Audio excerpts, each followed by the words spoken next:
The next system we'll talk about is the urinary system. So again, just to remind you where we are in our levels of biological organization, we're still talking about organs, and organs together make up systems. And we're talking about this idea of homeostasis. So the last section we talked about how the liver and the pancreas work together to maintain blood glucose within relatively stable levels. So now we're going to focus on the urinary system and how the urinary system maintains homeostasis in the body. Your book has a little section that talks about this idea of negative feedback to maintain homeostasis. So using the example that we talked about when we talked about diabetes and obesity, this normal system of regulating blood sugar, let's look at that first. So after you eat, your blood sugar will increase, and that high blood sugar stimulates your pancreas to secrete insulin. Insulin then will allow the cells of your body to take up glucose, and that includes cells of the liver. So cells of the liver will take up glucose and it will store it as glycogen. And this process of tissue cells and liver cells taking up glucose from the bloodstream will lower the blood sugar back to normal. So the negative feedback is the end result of this process is the opposite of what kicked off the process to begin with. So high blood sugar started this process. The end result is low blood sugar. If that starts this process, then high blood sugar will be the result of that process. And that's what we see, that low blood sugar stimulates the pancreas to secrete a hormone called glucagon. Glucagon stimulates the liver to do the opposite. So glycogen is then broken down into glucose, and glucose is put into the bloodstream, and that raises up the blood sugar. So low blood sugar is the stimulus. The end result of the process is higher blood sugar. So that's negative feedback, because once the blood sugar raises up above low levels, then this process will shut down and the pancreas will no longer secrete glucagon. Your book uses blood pressure as another example of negative feedback. So if your blood pressure lowers, the brain is going to send out impulses to smooth muscles of arterioles, of blood vessels, and those blood vessels are going to constrict. Constricting blood vessels is going to increase your blood sugar back up to regular levels. So the stimulus is a decrease in blood pressure. The end result is an increase in blood pressure. The opposite is true as well with your blood pressure. So if your blood pressure gets too high, then your brain is going to send out signals that are going to cause your blood vessels to dilate. So vasodilation occurs, and that's going to lower your blood pressure and bring it back into that normal range. So again, it's this idea of homeostasis, maintaining all these levels within parameters of what we consider normal, within relatively stable levels. So looking specifically at the urinary system now, first we're going to look at the structure of the urinary system, and then we'll look at the function of the urinary system. So the urinary system is made up of the kidneys, the ureters, which are tubes that lead from the kidneys, the urinary bladder, and the urethra. So the urinary bladder stores urine that's produced by the kidneys. The ureters just transport that urine from the kidneys to the bladder. The urethra passes that urine to outside the body. The kidneys also have a very rich blood supply, so each kidney has a renal artery that brings blood to the kidney and a renal vein that brings blood away from the kidney. So looking more closely at the structure of the kidneys are made up of a renal cortex, which is this outermost layer of the kidney, a renal medulla, which is the inner layer of the kidney, and then what's called a renal pelvis. And the renal pelvis mainly just brings urine from the kidney into the ureter. So you can see here an actual slide image of a kidney, and then an artist's conception of the inside of a kidney. And you can see here the renal cortex, the renal medulla, and the renal pelvis. The renal medulla has what are called renal pyramids. They're named that way because they look kind of like pyramids. And these contain some loops of what are called nephrons. So nephrons are the business end of the kidney. Nephrons are what are getting the work done in the kidney. So for the rest of this section, we'll focus mainly on what's happening in the nephrons. So nephrons lie mostly in the renal cortex, but then there are some loops that go down into the renal medulla, and the collecting ducts where urine is brought out of the nephrons also go down through the medulla and end up in the renal pelvis. You can see in this angiogram there's a very rich blood supply. So all of these are blood vessels that are in the kidney. So each nephron has an associated blood vessel that works with it, which we'll look at in just a minute. So take just a minute in your book and find the renal cortex, that outermost layer, the renal medulla, the inner layer, and the renal pelvis in the image of your book. Pause your video and find those a minute. So now we're going to look more closely at the nephrons in the kidney. And again, the nephrons are the parts of the kidney that are doing the functions of the kidney. They're filtering the blood, they're producing the urine. There's over 1 million nephrons in each of your kidneys. And again, they each have a blood supply associated with them. So the renal artery brings blood into the nephron. The renal vein brings blood away from each nephron. When blood enters the nephron, it enters in an area called the glomerular capsule. And inside the glomerular capsule is a little bundle of capillaries called a glomerulus. These capillaries are very, very leaky. So we talked about how capillaries have just a thin layer of cells surrounding them, and so that allows for a lot of exchange to happen.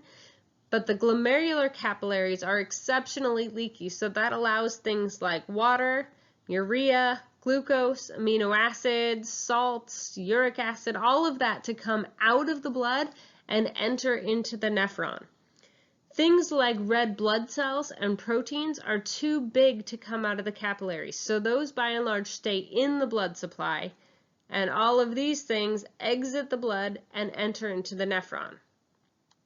Then the fluid flows from there through what's called the proximal convoluted tubule, and then down through a long loop that dips into the renal medulla called the loop of Henle, or the loop of the nephron sometimes. Then it flows up through the distal convoluted tubule, and then over to the collecting duct and out as urine.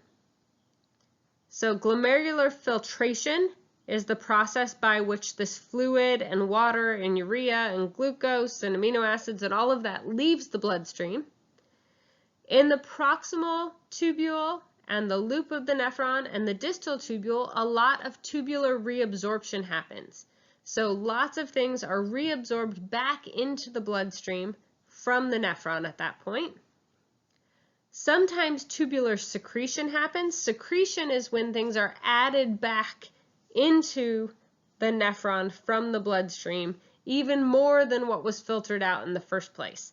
So certain things, certain wastes are secreted into the tubules from the blood.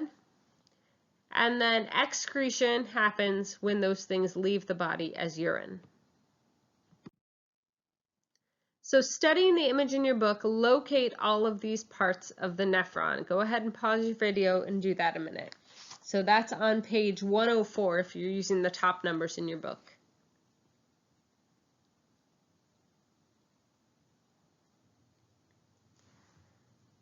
So again, the glomerular capsule, or sometimes it's called Bowman's capsule, is that end of the nephron where the filtrate first enters the nephron. So it's where fluid and salts and all of those things we talked about leave the blood and enter the nephron. The proximal convoluted tubule allows reabsorption to occur. Most of the reabsorption actually occurs in the proximal tubule. So a lot of salt and water and glucose is reabsorbed in the proximal convoluted tubule. The loop of the nephron, or the loop of Henle, is again that long loop into the renal medulla, and that's really important for reabsorbing as much water as possible. So particularly if you're in a situation where you're dehydrated and your body is trying to limit the loss of water, all of that water will be reabsorbed in that loop of the nephron. The distal convoluted tubule helps again with reabsorption of glucose and amino acids, and it also functions in secretion, so things that need to be added to the nephron from the bloodstream are done so in the distal convoluted tubule. And then the collecting duct also can reabsorb more water, and that's under hormonal control, so it only happens if your body needs that water, and it also conducts the urine to the renal pelvis. So now let's look at the blood supply to the nephron. So looking at the image in your book, again on page 104, locate all of these parts of the nephron. Go ahead and pause your video and do that.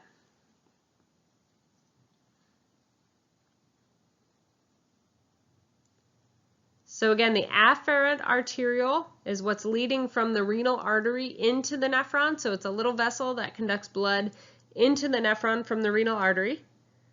Blood then enters that bundle of capillaries known as the glomerulus. Blood leaves the glomerulus after all of those waters and salts and glucose and all of that are filtered out. The blood leaves the glomerulus or the glomerular capsule through the efferent arteriole. And then surrounding the proximal tubule, the distal tubule, and the loop of the nephron are peritubular capillaries. So a peritubular capillary network surrounds all of those tubules and allows there to be a lot of interaction between the nephron and the blood supply. And then a venule will take that blood from the peritubular capillary to the renal vein and away from the kidney.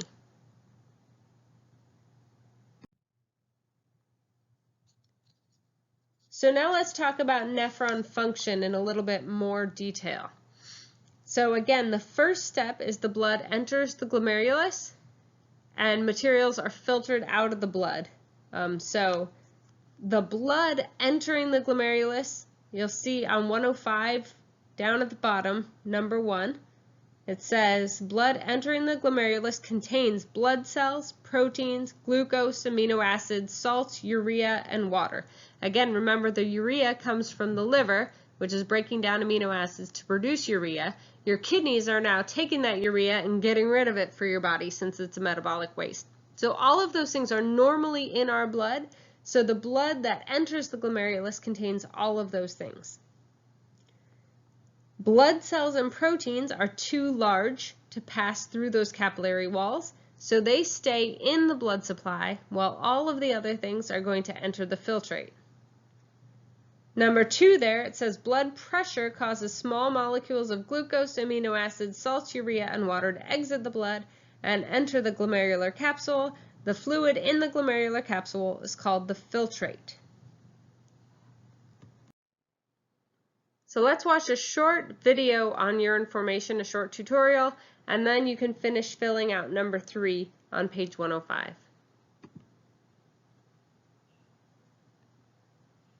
The purpose of the kidney is not only to filter the waste products of metabolism from the blood, but also to ensure that the important nutrients, such as glucose, are not excreted in the urine. In addition, the kidneys assist in maintaining the water-salt and pH balance of the blood. In this diagram, we're looking at the structure of a nephron, the functional unit of a kidney. To better understand how a nephron performs these functions, we will divide our discussion into 3 stages: glomerular filtration, tubular reabsorption, and tubular secretion. The first stage of urine formation, glomerular filtration, occurs within a region of the nephron called the glomerular capsule. The purpose of this stage is to remove small molecules, water, and salts, collectively called the filterable components, from the blood. Let's take a closer look at what is happening inside the glomerulus. The blood entering the glomerulus is coming from the renal artery and is therefore under pressure. As the blood enters the glomerulus, the diameter of the capillaries decreases, further increasing the pressure and forcing the compounds indicated here from the capillary into the glomerular capsule. This solution of compounds is commonly called the glomerular filtrate. Note that the non-filterable components, such as blood cells and platelets, are not forced into the glomerular capsule and therefore should not normally be found in the urine.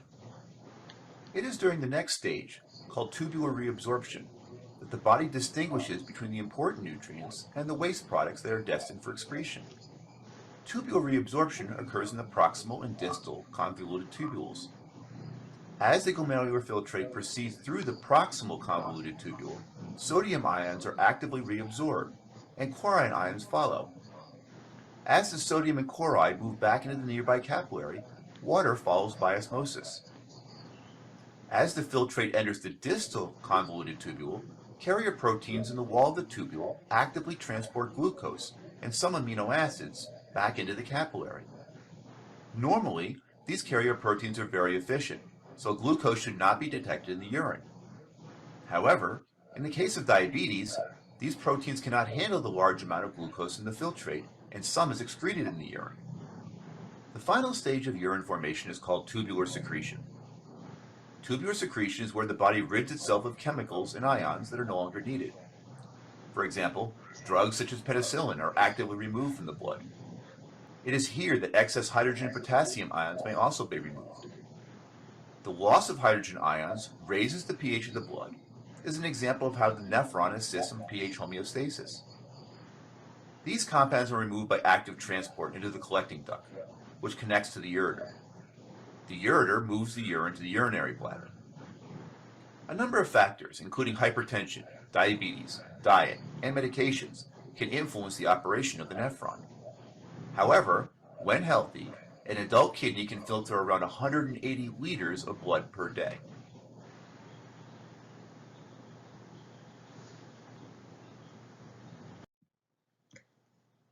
Okay, so go ahead now and finish filling out number 3. So draw arrows from the left to the right for substances that become part of the filtrate, so come out of the blood and enter into the nephron.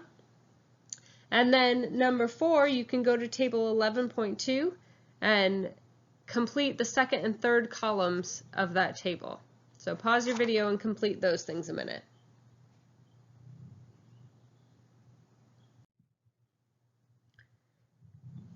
Now you can work on tubular reabsorption. So complete questions 1 through 4 and make sure you know at the end which substance is reabsorbed the least out of those things. So go ahead and pause your video and complete questions 1 through 4.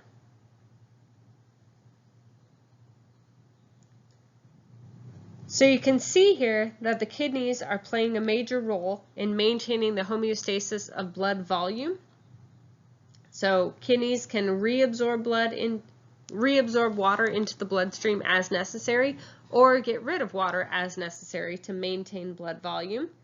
And they also are removing that waste that's been produced by the liver, the urea, and so they're bringing the waste levels in the body back to normal when the waste builds up.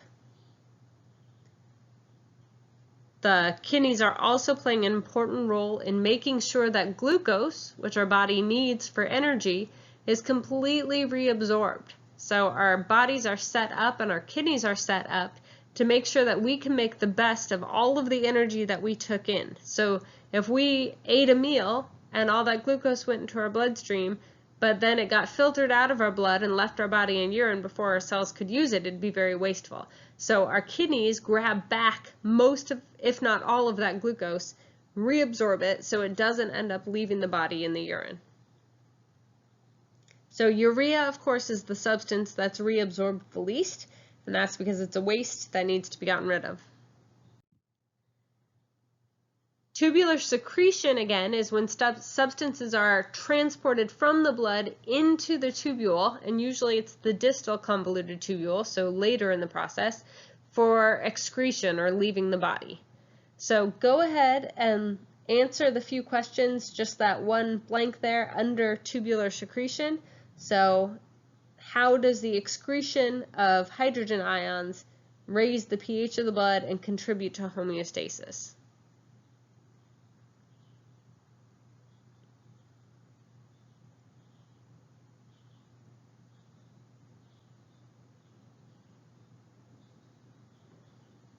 So having hydrogen ions leave the body as NH4 gets rid of excess hydrogen ions. Excess hydrogen ions, again, are tied directly to pH. So when we're measuring pH, we're measuring how many hydrogen ions are there.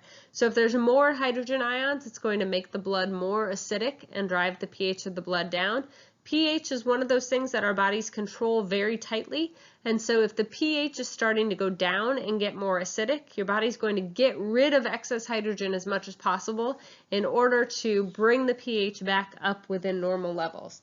So secreting or excreting hydrogen ions is one way that your body can do that. So go ahead in the summary and fill out the last column of table 11.2 to show which substances are found in the urine of a healthy individual. So pause your video and finish table 11.2.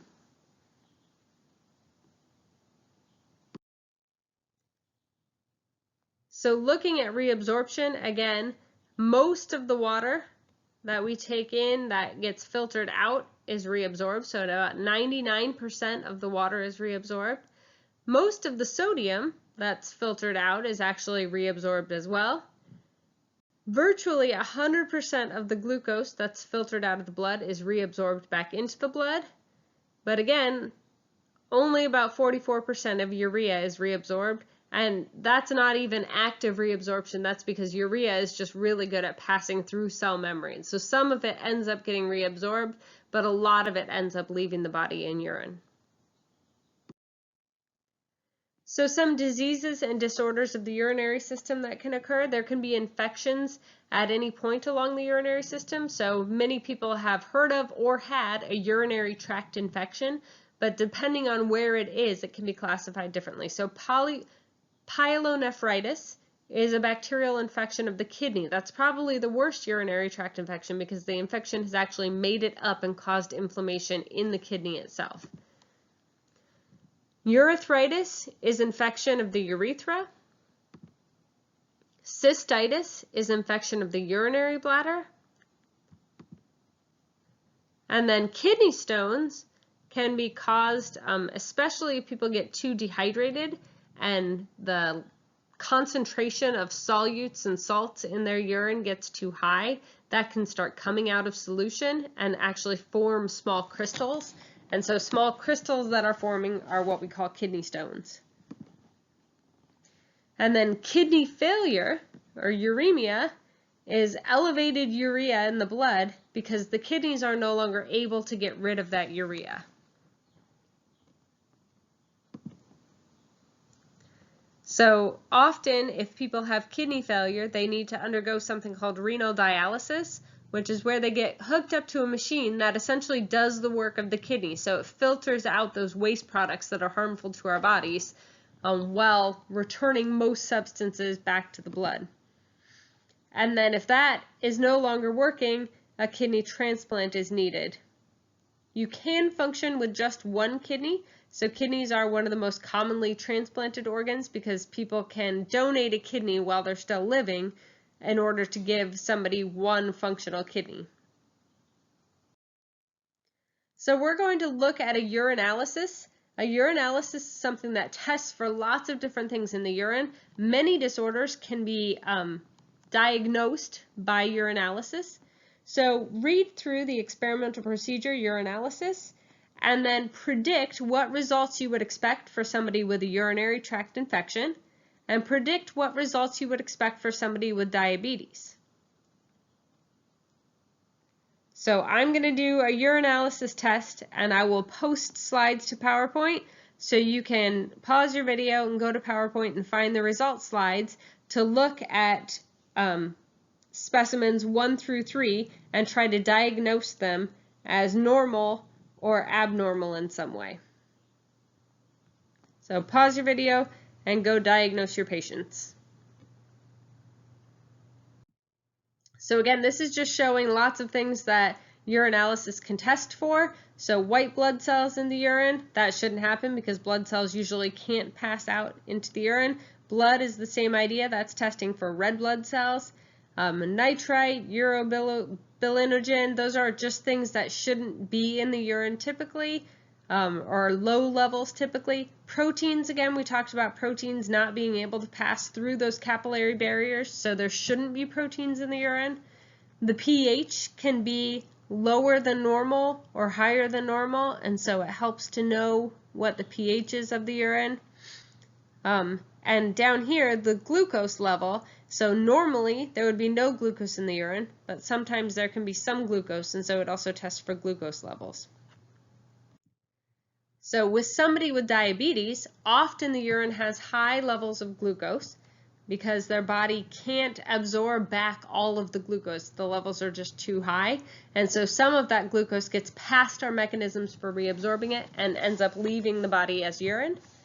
Often diabetics have urine that has low pH because their bodies can't use the glucose for energy, so they start breaking down fats for energy, and that produces something called ketone acids. So the ketone acids are going to lower the pH of the urine because those are going to be filtered out and leave the body.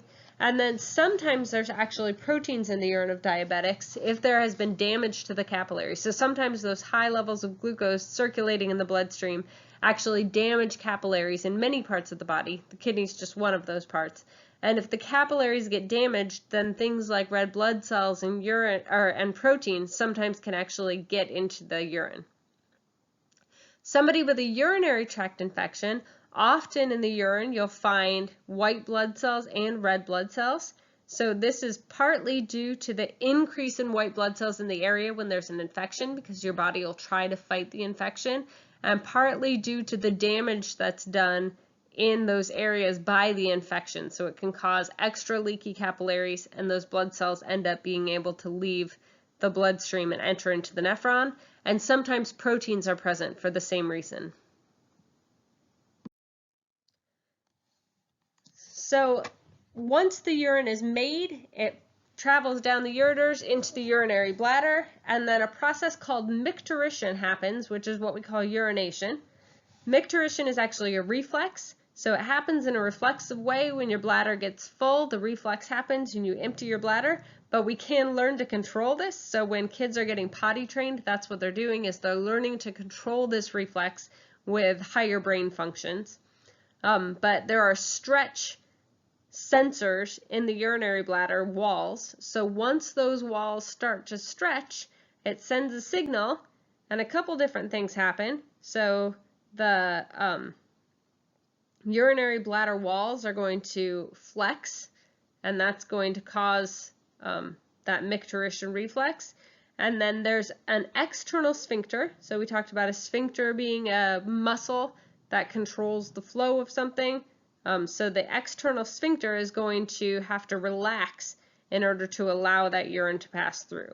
So this is where you can voluntarily control that reflex to urinate. So go ahead and pause your video, just test yourself and see if you can identify all these different parts of the urinary system, and then you can finish the section in your book, the kidney function and homeostasis section. And also any conclusions that you didn't fill out after the urinalysis, you can go ahead and fill out those conclusions in your book.